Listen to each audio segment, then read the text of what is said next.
In this video, I will discuss the concept of interference. And by interference, I really mean superposition of waves, the addition of waves. And I will show you what I mean with that. What I have here is two speakers. I have the orange speaker, so let's call that speaker 1. And this is the same speaker 1. And I also have the blue one, or cyan. So let's say this is speaker 2.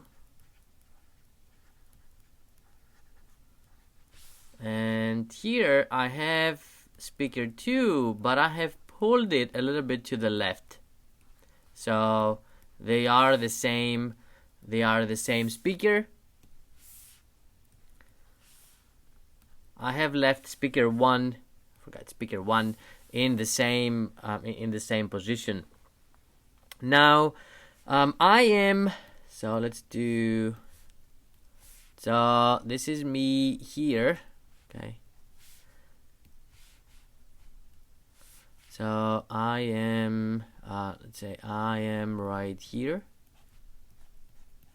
and also I am right here, and I'm listening. So you can assume that this is my position, okay? I am right here at this point. Now speaker 2 is producing this sound wave. So what you see here, so this is the sound wave of speaker 2. And also similarly here, this is this cyan line, this is the sound wave of speaker 2. Now speaker 2, speaker 1, and also myself, we are everything is on the same straight line, okay? So we are all on the same line, and the same thing here. The only difference in the second case is I have pulled speaker 2 on the left. Now I have not drawn yet the sound wave of speaker 1. I will draw a line that is, I will assume that speaker 1 and speaker 2 are identical. They are producing identical sound waves, okay? So what I'm going to do, starting from here, I'm going to draw an identical sound wave as speaker 2. And if you see here, the sound wave looks like sinusoidal. And I'm gonna do the same thing since my two speakers are the same. So this is the sound wave that speaker 2 is producing. It's gonna be overlapping essentially with the sound wave of speaker 2. Now I want to think about, okay, what will I listen? What will I hear when I am standing at this point? What I see is two waves, and those waves are overlapping. Their maximum, the points of maximum displacement completely overlap. They both go either up or they go down, and what we'll get is the superposition, the addition of those two sound waves. Now I'm gonna use let's use the purple one to see what the total will look like. So if I have this wave from speaker 1 and the same thing from speaker 2, then the sum of the two is gonna look at something like this. Okay, because when you add the two, you just add their displacements. If you have, if this is a unit of 2 from speaker 1 and the other 2 units from speaker 2, then at the end you get 4 total. The same thing at this part. I have my two waves are doing the same thing. So if I add them, I'm gonna get something like this. And then if I keep doing this, I get this here, and this here, and this here. Now, if I think in terms of sound, if I think of what sound speaker 1 makes and the sound of speaker 2 makes, and the sound that I hear at this point, this is louder. Louder than either speaker 1 or speaker 2.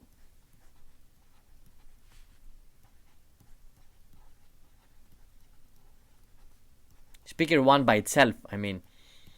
And speaker 2, if you had only speaker 1 or if you had only speaker 2, now I'm hearing a sound that is loud because the two sound waves are giving me something even bigger. Now I'm going to think of what happens with the second scenario. So I will draw now, as I said, speakers 1 and 2 are identical. They're producing the same sound wave. So I'm gonna have speaker 1 producing the same sound wave as speaker 2. So there you go. Okay, so this one goes up and then down, and I'm doing the same thing for speaker 1.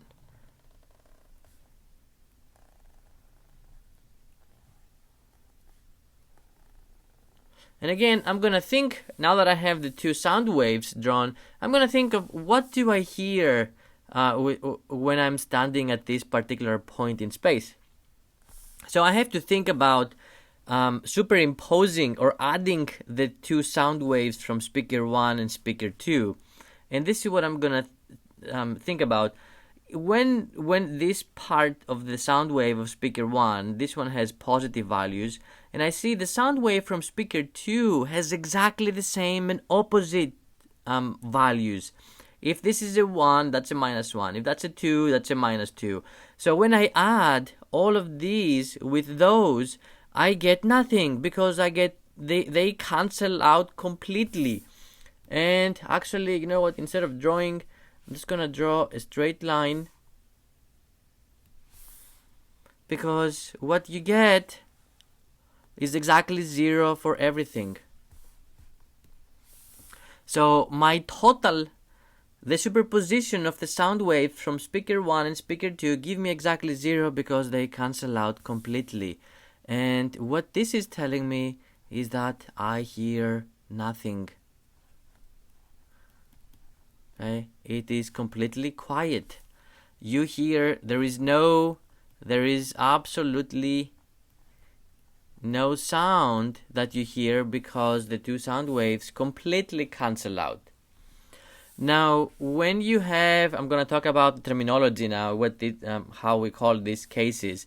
So this is what we call, this is an example of constructive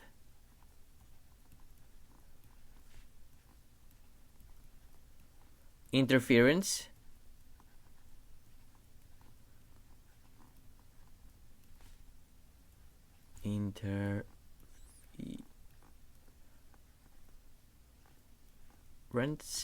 Okay, and this is an example of destructive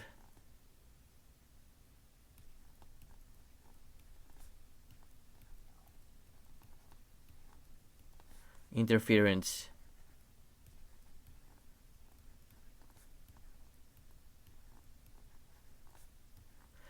Now, I mentioned that the example that I used is using sound waves.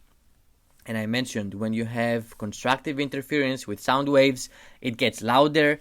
If you have destructive interference with sound waves, it just becomes very quiet, no sound. Now, if you will see this later in the class, when instead of sound waves, if I was using light waves, constructive interference of light waves would give me the equivalent of louder in sound waves. There would be a bright spot. So with light waves, constructive interference results in a bright spot, in bright locations. Destructive interference with light waves would just give you dark spots, the equivalent of quietness or no sound in sound waves. With light waves, destructive interference means there is no light. It's completely dark. So that was a quick introduction to interference. I hope this was helpful.